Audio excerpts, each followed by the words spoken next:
Hello student, कैसे आप? Student, आज हम लोग डिस्कस करेंगे एम्पीयर सर्किटल लॉ के next application, that is magnetic field due to long straight solenoid. यहाँ पर जो पॉइंट हम लोग कंसिडर करेंगे वो दो पॉइंट होंगे, एक इनसाइड द सोलेनॉइड और एक एंड ऑफ द सोलेनॉइड। आज की क्लास बहुत इंपॉर्टेंट है, बनी रहिए मेरे साथ। माई सेल्फ मोहम्मद अकरम और आप फिजिक्स ट्यूटोरियल पर हैं, the place of physics. I student, देखते हैं magnetic field due to long solenoid. Magnetic field due to long solenoid, इसमें सबसे पहले स्टूडेंट हमें जानना होगा कि ये जो सोलेनॉइड है ये है क्या। तो सबसे पहले तो हमें सोलेनॉइड की ही डेफिनेशन देखने पड़ेंगे कि सोलेनॉइड क्या होता है। सोलेनॉइड, आपने स्टूडेंट स्प्रिंग देखा होगा या स्पाइरल बेंडिंग की कॉपी देखी होगी। तो ये जो स्प्रिंग या स्पाइरल शेप होते हैं उसको हेलिकल शेप भी कहते हैं। तो अगर कोई लॉन्ग कॉपर वायर इसी स्पाइरल और हेलिकल शेप में हो तो हम इसे सोलेनॉइड कहते हैं। यानी आप कह सकते हो कि solenoid is a long copper wire in the form of helical shape. Simple. So we can define the solenoid as it is a long insulating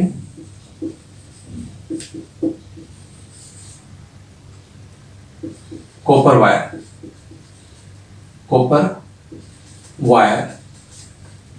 in the form of helical shape. Of helical or spiral shape, ठीक है। So this is the solenoid। तो solenoid इसे क्या है? solenoid क्या है? It's a long insulating copper wire in the form of helical shape।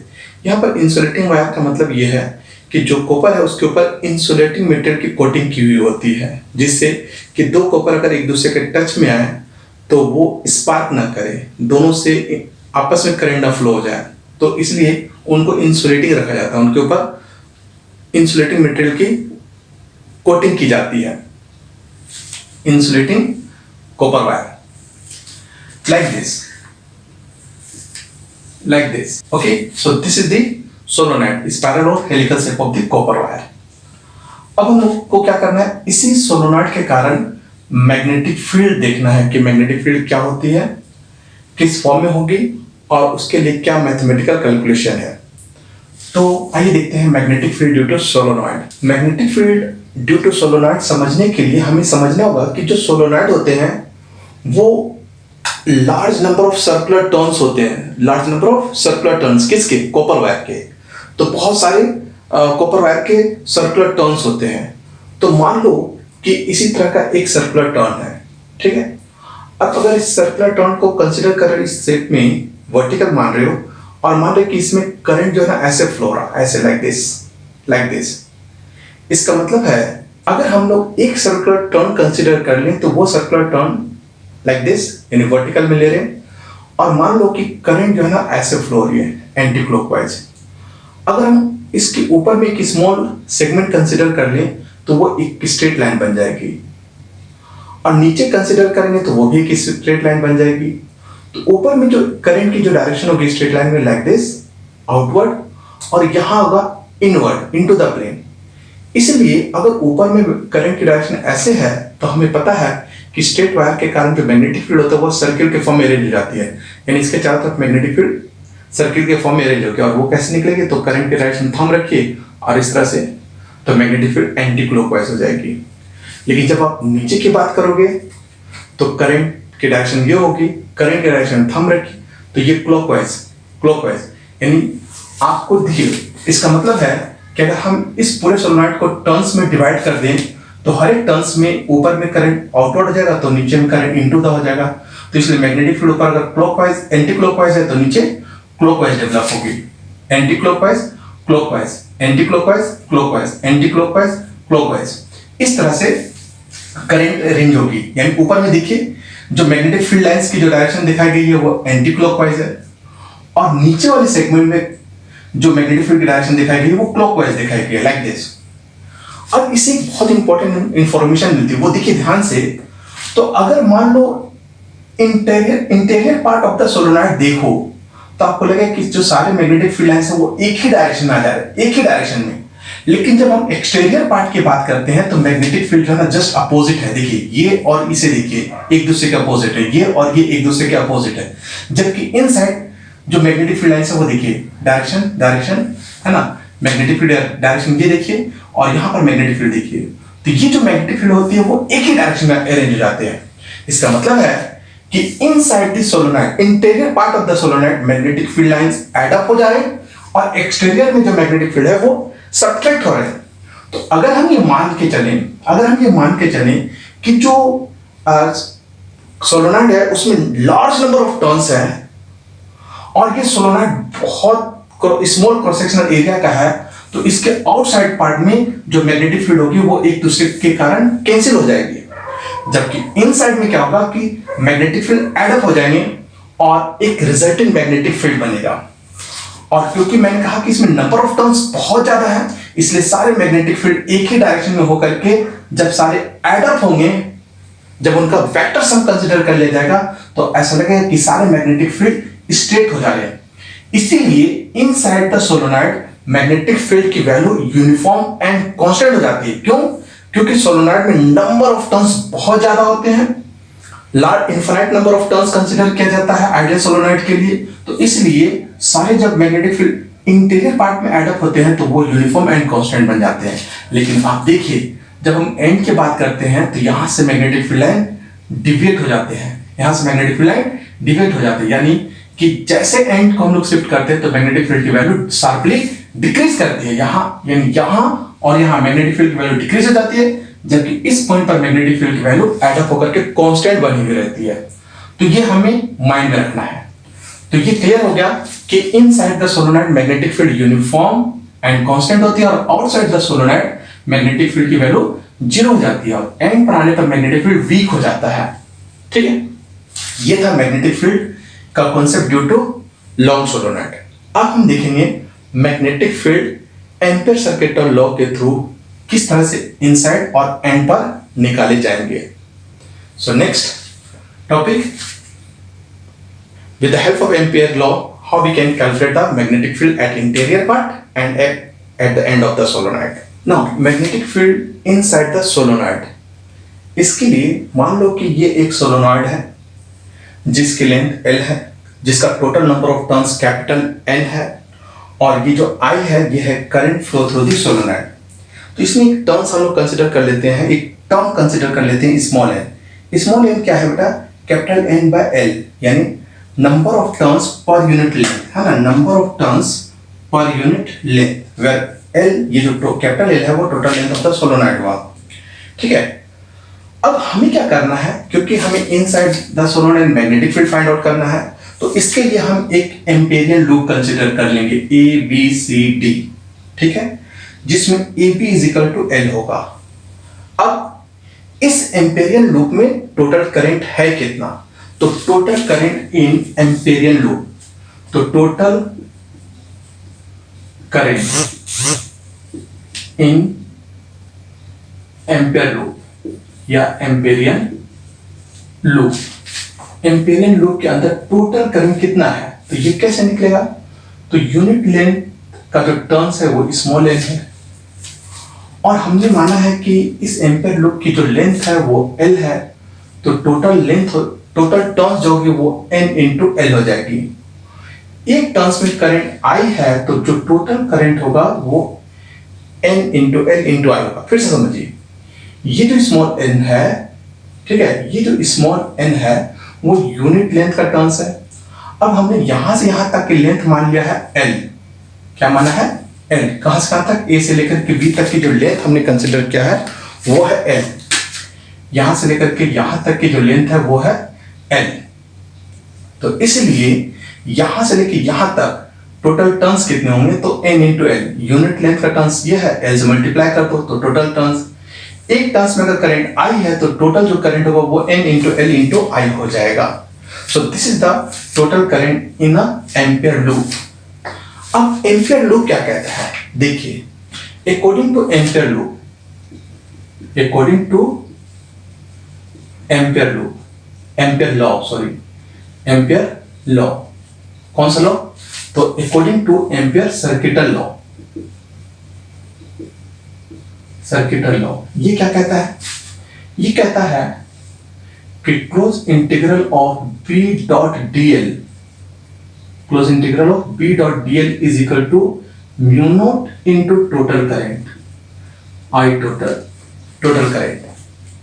So therefore B dot dl is equal to mu naught, और I total की value हमारे पास क्या है, N into L into I है, ठीक है, ये है हमारा। लेकिन ये जो एम्पियर लूप है वो हमारा एक सिमेट्री में नहीं है, ये हमें दिख रहे हैं कि 4 सिमेट्री है, 1 2 3 और 4 है ना, एक सिंगल सिमेट्री नहीं है, इट्स डिवाइडेड इनटू 4 सिमेट्री। इसलिए हमें क्या करना होगा कि ये जो क्लोज लूप है इसको हमें 4 सिमेट्री में डिवाइड करके चलना होगा। तो आप इसे इक्वेशन नंबर 1 मान लीजिए और तब यहां से लेंगे B डॉट dl, इसको हम लोग देखते हैं इसकी वैल्यू क्या आती है, ठीक है। सो नाउ इस B डॉट dl को देखते हैं, B डॉट dl का इंटीग्रेशन, इसको 4 सिमेट्री में डिवाइड कर दो, कौन कौन सा होगा, A से B एक सिमेट्री B डॉट dl, फिर हो जाएगा B to C B dot dl plus C to D B dot dl and plus D to A B dot dl।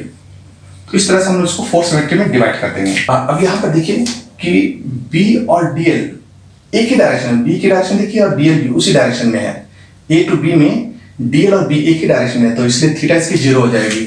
तो यहां पर आ जाएगा B dl cos 0 A to B, और अगर आप B से C सिमेट्री देख रहे हैं तो यहां पर थीटा 90 डिग्री हो जाएगा, B dl cos 90।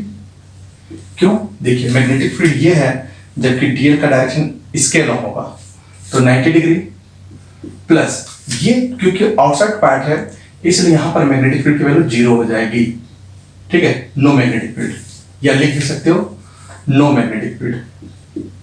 अभी मैंने आप लोगों को समझाया था कि outside the surrounding magnetic field की वैल्यू 0 हो जाती है, नो मैग्नेटिक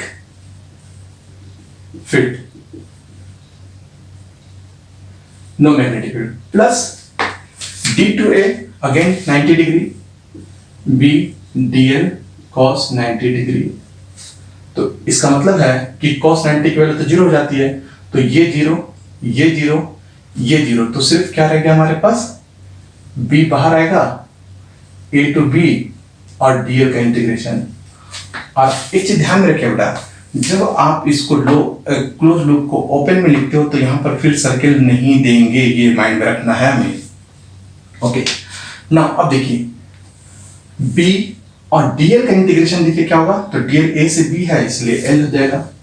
तो बेसिकली ये हो गया इक्वेशन नंबर 2, यानी इस क्लोज इंटीग्रल का वैल्यू हुआ B डॉट dl, यानी आप कह सकते हो, सॉरी, इस क्लोज इंटीग्रल का वैल्यू जो हुआ B डॉट dl का क्लोज इंटीग्रल, इसकी वैल्यू हो गया B इंटू L, ठीक है, B इंटू L। आप इसे इक्वेशन नंबर 2 मान लीजिए। अब इक्वेशन 1 और 2 को आपस में इक्वेट कर दो, इक्वेशन 1 एंड इक्वेशन 2 को आपस में इक्वेट कर दीजिए। तो फ्रॉम इक्वेशन 1 एंड 2 तो क्या बन जाएगा, B into L is equal to mu naught into N L I, तो यहां से L से L कैंसिल होगा तो B इज इक्वल टू हो जाएगा mu naught into N into I। So this is the magnetic field due to long solenoid at inside part. ये ध्यान रखना है, कहां पर, एट इनसाइड पार्ट। अब एक चीज है, अगर आप चाहो तो इस N को आप लिख सकते हो म्यू नॉट कैपिटल N आई और यहां पर कैपिटल एल लिख सकते हो, ठीक है। तो ये या तो आप इस फॉर्मेट को माइंड में रखिए या तो इस फॉर्मेट को माइंड में रखिए। तो ये था magnetic field due to solenoid at inside point. तो क्लियरली कि ये जो इनसाइड पॉइंट है मैग्नेटिक फील्ड कांस्टेंट है, क्योंकि यहाँ पर डिस्टेंस का कोई कॉन्सेप्ट नहीं है। अब आते हैं at the end. Now magnetic field at the end of this solenoid, इसे समझने के लिए एक ग्राफिकल वेरिएशन देखते हैं। Magnetic field versus distance. Distance हम लोग सेंटर से लेंगे, सेंटर से ये पॉजिटिव एक्स एक्सिस और यहाँ नेगेटिव एक्स एक्सिस। तो ये हो जाएगा end of the solenoid positive और ये हो जाएगा end of the solenoid negative. तो इनसाइड द सोलेनॉइड जो मैग्नेटिक फील्ड होती है वो यूनिफॉर्म एंड कांस्टेंट होती है, लेकिन जैसे एंड पर जाते हैं तो मैग्नेटिक फील्ड की वैल्यू शार्पली डिक्रीज हो जाती है। और इस एंड पर जो मैग्नेटिक फील्ड की वैल्यू होती है एंड पर, ठीक है, इस एंड पर मैग्नेटिक फील्ड की जो वैल्यू होती है वो बी डैश जो होगा वो बी का हाफ हो जाता है एकदम। इसकी वैल्यू जो है ना सडनली हाफ डिक्रीज जाती है। अगर यहाँ पर बी है तो ऑल ऑफ सडन यहाँ पर मैग्नेटिक फील्ड की वैल्यू b/2 हो जाती है ना। अगर मान लो यहाँ पर b है, यहाँ पर b है तो यहाँ पर ये हो जाएगी b/2, ठीक है। यानी इस एंड पर मैग्नेटिक फील्ड की वैल्यू जो है वो b/2 हो जाएगी, हाफ ऑफ द हो जाएगी।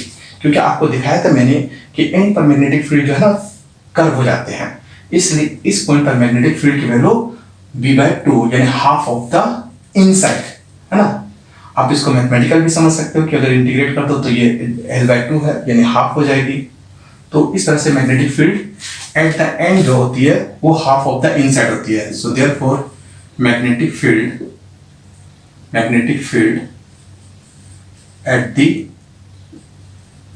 And b dash becomes half of the b inside।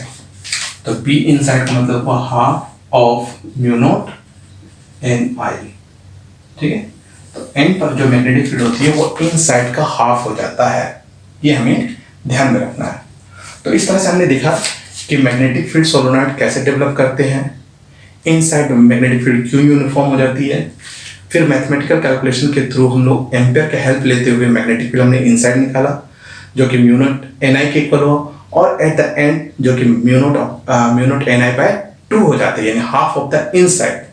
So I hope आपको ये लेक्चर समझ में आ गया होगा। तो मिलते हैं नेक्स्ट लेक्चर में नेक्स्ट एप्लीकेशन के साथ। Thank you.